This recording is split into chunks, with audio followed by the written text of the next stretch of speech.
Protesters back on the streets in Nairobi for a third straight week. Braving tear gas, flashbangs, and what they say are live rounds. Activists bringing empty caskets to the streets, symbolizing those killed since the protests began. Dozens, according to human rights groups. The deaths fueling the anger here. Are you scared to be out here protesting when there are people getting killed, peaceful protesters getting killed? Right now I'm scared. What they're doing, one thing you should understand is that you can bring fear or you can just insert fears into us.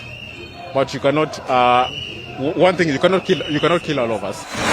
Undeterred by the deadly crackdown of previous days, taunting security forces, turning the streets of Kenya's capital into a game of cat and mouse. When we are here with the police taking this live, they tend to be a bit more careful in how they respond to these protesters, even when they're throwing rocks at them.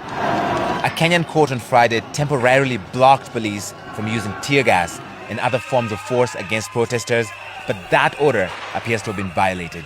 It was a peaceful protest, but now, as you can see, the police are the ones rioting. And my question is, if the person you're supposed to report to protect you are the ones harming you, who should you go to?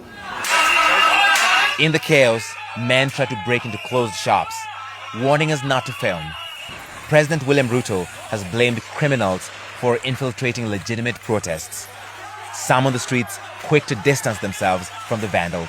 We've seen a lot of people looting today, some businesses breaking down things. Are you saying those are goons? Those are goons. They're not part of us.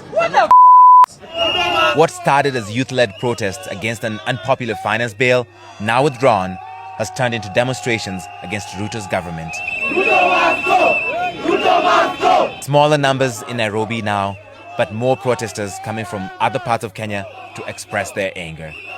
Yet, the overwhelming fear is that no matter how loudly this generation speaks, the government is not listening. Larry Medowo, CNN, Nairobi.